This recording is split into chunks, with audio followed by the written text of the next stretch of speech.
L'aveu douloureux de Patrick Bruel concernant son mariage n'était pas une déclaration publique bruyante, mais une confession silencieuse, partagée à travers de rares interviews et des lignes dans son autobiographie.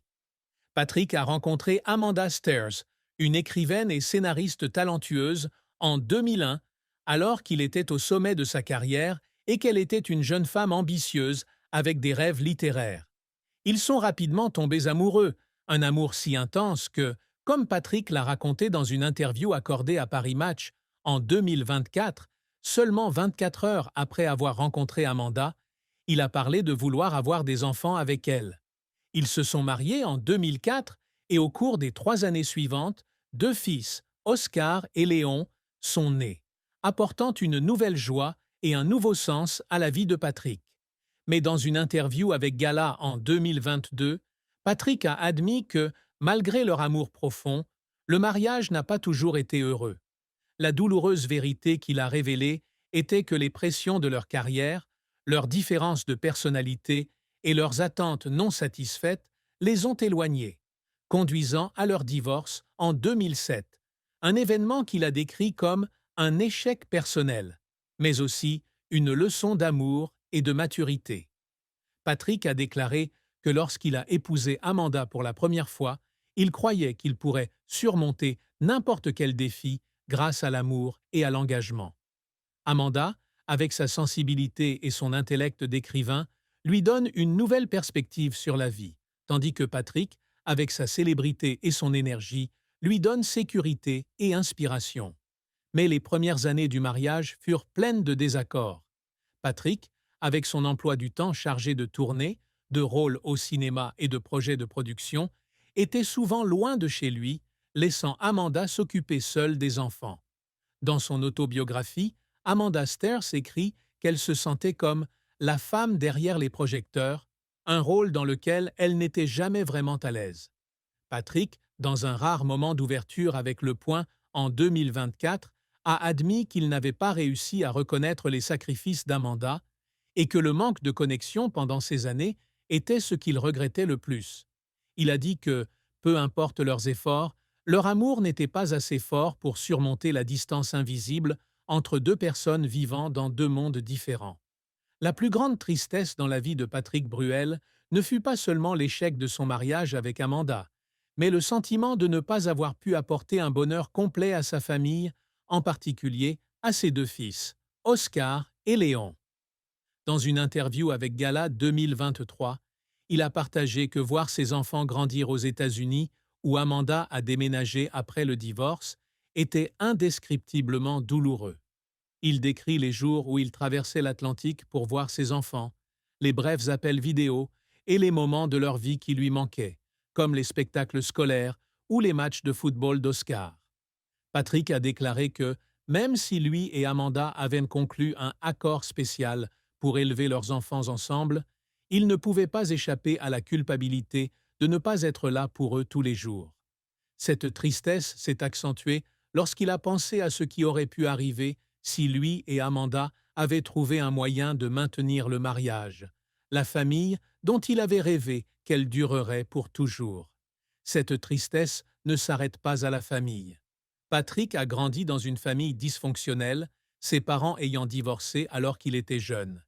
Il a été élevé par sa mère, Augusta, institutrice, à Argenteuil, en banlieue parisienne, tandis que son père, Pierre Benguigui, médecin, était largement absent de sa vie.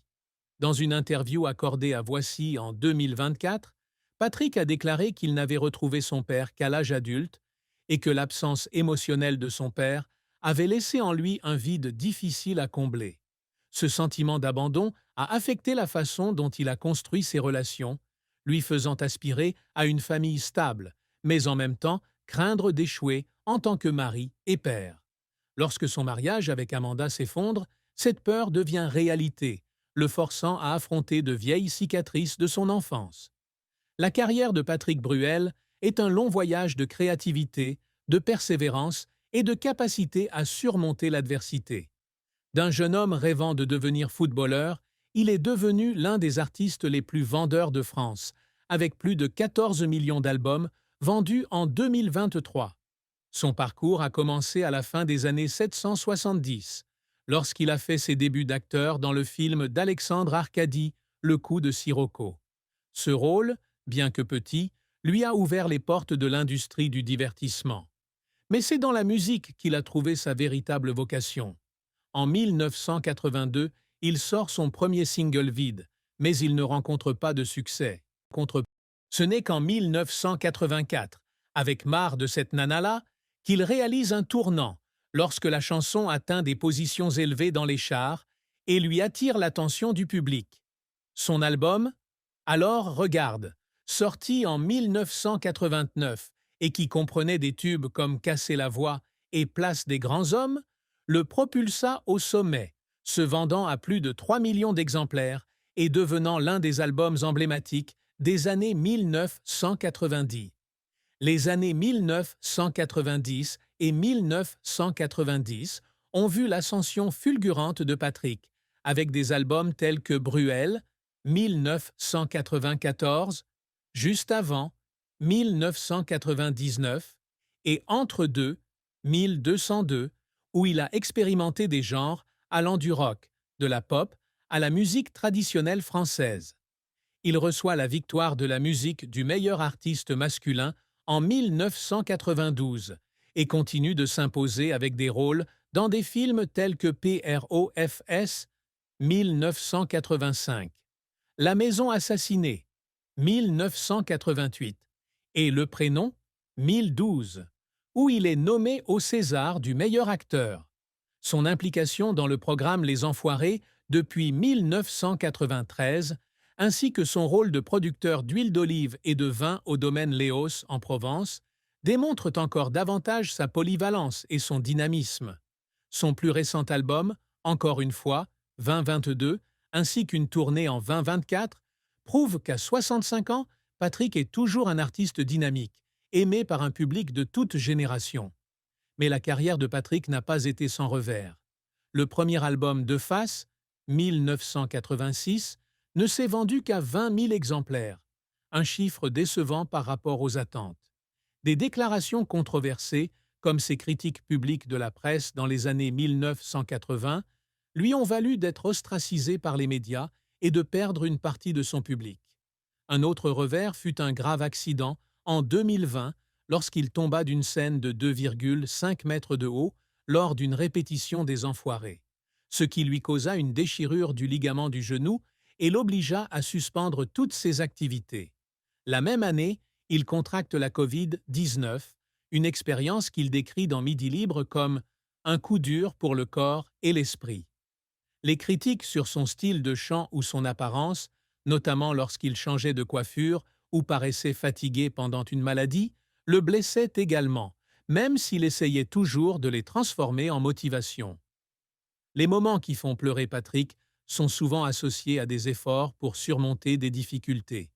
Il a partagé dans une interview avec France 3 en 2023 que, lorsqu'il interprétait Casser la voix en tournée après s'être remis du Covid-19, il avait pleuré sur scène, car la chanson lui rappelait l'époque où il luttait pour garder la foi.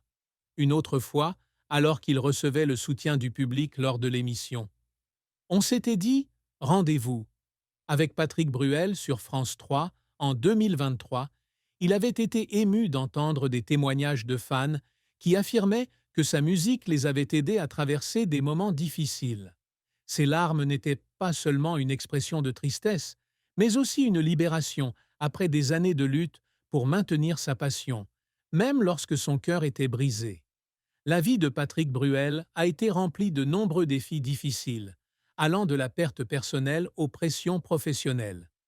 L'un des plus grands défis était sa relation compliquée avec son père, Pierre Benguigui. Dans une interview accordée à Voici en 2024, Patrick a raconté qu'il avait grandi avec peu ou pas de présence de son père, un médecin très occupé qui a quitté la famille quand il était jeune. Cette absence l'a laissé à la recherche de sa propre identité, et bien qu'il ait retrouvé son père à l'âge adulte, il admet que leur relation n'a jamais été vraiment profonde. Cette épreuve lui a appris la résilience, mais lui a également laissé une tristesse face à ce qu'il ne pouvait pas changer. Un autre défi est de concilier carrière et paternité. Père d'Oscar, né en 2003, et de Léon, né en 2005, Patrick est souvent loin de ses enfants en raison de son emploi du temps chargé. Après le divorce, les enfants ont déménagé aux États-Unis avec Amanda, ce qui lui a fait vivre encore plus la douleur de la séparation. Il a partagé avec Gala 2023 qu'il essaie de passer chaque instant possible avec ses enfants, mais le sentiment de manquer des étapes importantes de leur vie est une douleur indélébile. Il décrit le fait de rester en contact par téléphone et par de longs vols comme faisant partie intégrante de la vie, mais aussi comme un rappel constant de ce qu'il a perdu lorsque sa famille s'est effondrée. Patrick a également eu du mal à maintenir son image publique. Star depuis les années 1980, il est constamment scruté par les médias, de ses relations amoureuses à ses décisions personnelles. Son accident de 2020 et son infection au Covid-19 l'ont mis sous les projecteurs, de nombreux articles se concentrant sur sa santé et son apparence plutôt que sur sa musique. Dans une interview accordée à Midi Libre en 2020, il a exprimé sa frustration d'être jugé sur des facteurs autres que l'art, mais a également